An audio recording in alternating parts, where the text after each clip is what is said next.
हिकिड़े दोस्त लिखियो आहे मुफ़्ती साहब, क़ब्र जे मथां मार्बल जी तख़्ती हणणु जाइज़ आहे या न? शहज़ादो, क़ब्र जे सिरांदी वारे पासे जेकॾहिं मार्बल जी तख़्ती कोई हणे थो ऐं यादगिरी जे लाइ उन ते नालो लिखे थो त इहो जाइज़ आहे। बाक़ी इन मार्बल वारी तख़्ती ते कलमो या क़ुरान जी आयत या हदीस अहिड़ियूं शयूं न लिखजनि, छो त इन में वरी बेहुरमती जो मसइलो हूंदो आहे। सिर्फ़ु यादगिरी जे लाइ मैयत जो नालो लिखी छॾिजे। ॿीं रकात में तशहुद में वेहणु विसरी वियो त टीं रकात में तशहुद कजे या सिर्फ़ु आख़िरी रकात में सजदो सहव कजे। अब्दुल वहीद चाचड़ उबाड़ो खां।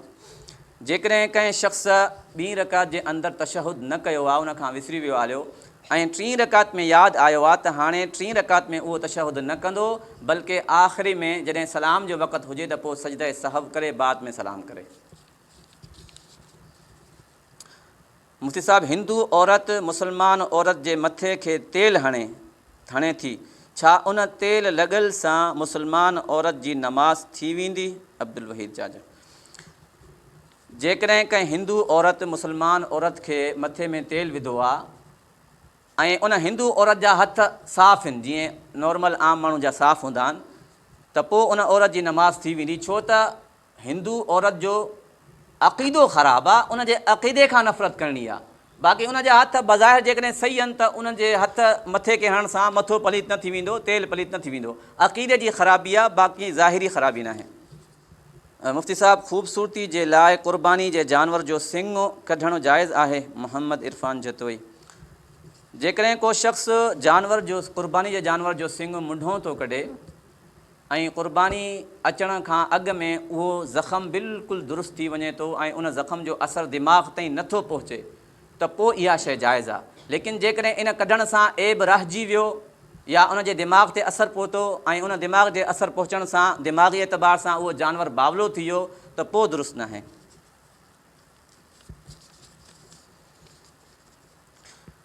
मुफ़्ती साहब, ऑनलाइन गेम खेॾी करे या ऑनलाइन कंपनी में पंहिंजो अकाउंट ठाहे करे पैसा कमाइण जाइज़ आहिनि? बराए महिरबानी तफ़सील सां सम्झायो। हीउ जेको ऑनलाइन वारो सिस्टम आहे न, बाज़ माण्हू ऑनलाइन गेमूं खेॾी करे पैसा कमाइनि था। गेम खेॾी करे पैसा कमाइण जाइज़ न आहिनि शरई तौरु, छो त इन में काफ़ी ख़राबियूं आहिनि। जेका माण्हू ऑनलाइन गेम खेॾनि था उहे उन गेम में एॾा महव थी वेंदा आहिनि जो उन्हनि खे न नमाज़ जी ख़बर लॻंदी आहे, न कंहिं ॿिए फरीज़े जी ख़बर लॻंदी आहे, न उहे घर जूं ज़िमेदारियूं निभाईंदा आहिनि। हर शइ खां ख़तमु थी करे रुॻो उन रांदि में महव थी वेंदा आहिनि। इंटरनेट जूं रांदियूं एॾियूं ख़तरनाक हूंदियूं आहिनि, जीअं माण्हू नशे में लॻी वञे न, इहो बि हिकु नशे वांगुरु आहे। ऐं इन में ॿियूं ख़राबियूं बि आहिनि, छो त इन में म्यूज़िक जो इस्तेमालु बि हूंदो आहे, तस्वीरां बि थींदियूं आहिनि, त ऐं इहा लहू लाभ शइ आहे, बेकार शइ आहे।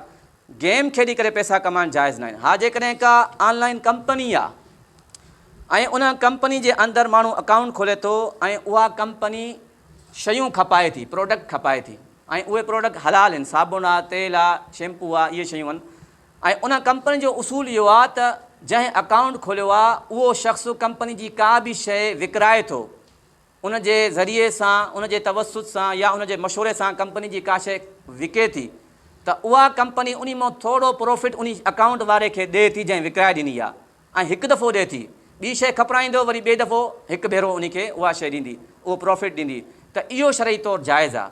टी हिकिड़ी इहा सूरत हूंदी आहे त बाद कंपनियूं जो उसूल इहो हूंदो आहे त तव्हां अकाउंट ठाहियो ऐं हेठि मेंबर साज़ी कयो, जेतिरा तव्हां मेंबर वधाईंदव एतिरा तव्हांजे अकाउंट में पैसा ईंदा।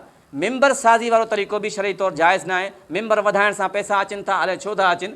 बाक़ी जेकी टी विच वारी सूरत आहे, कंहिं प्रोडक्ट खपाइण सां जेकॾहिं को मुनाफ़ो ॾिए थो त उहा शरई तौरु जाइज़ आहे।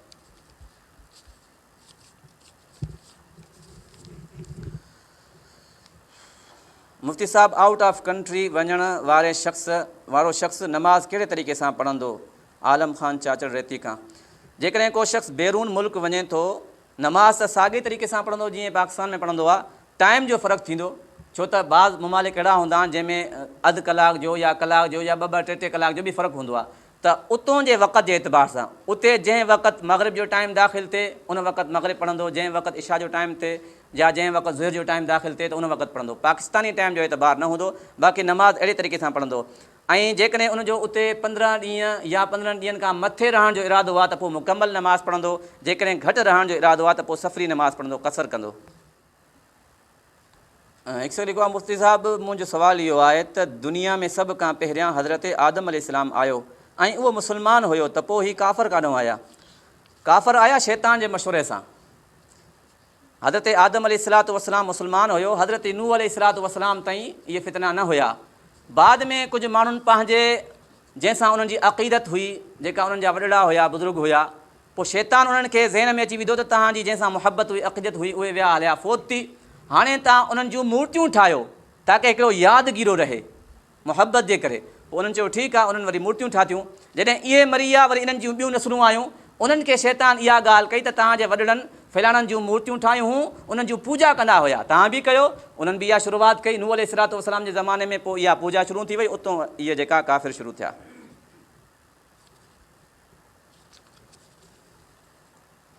मुफ़्ती साहिबु, मुंहिंजो रिश्तो नथो थिए, को अहिड़ो वज़ीफ़ो या तरीक़ो ॿुधायो मुंहिंजो रिश्तो थी वञे। मुस्लिम भाई, हर नमाज़ खां बाद 40 ॾींहंनि ताईं या रहमान या रहीम या हादी पढ़ो, अव्वल आख़िर 3 चकर दुरूद शरीफ़ 40 ॾींहंनि ताईं इंशाअल्लाह पढ़ंदव त नमाज़ जी बि आदत थी वेंदी। अल्लाह साईं जेको आहे बहितरीनु रिश्तो बि नसीबु फ़रमाईंदो। वाख़िर दाअवाना अल्हम्दुलिल्लाह।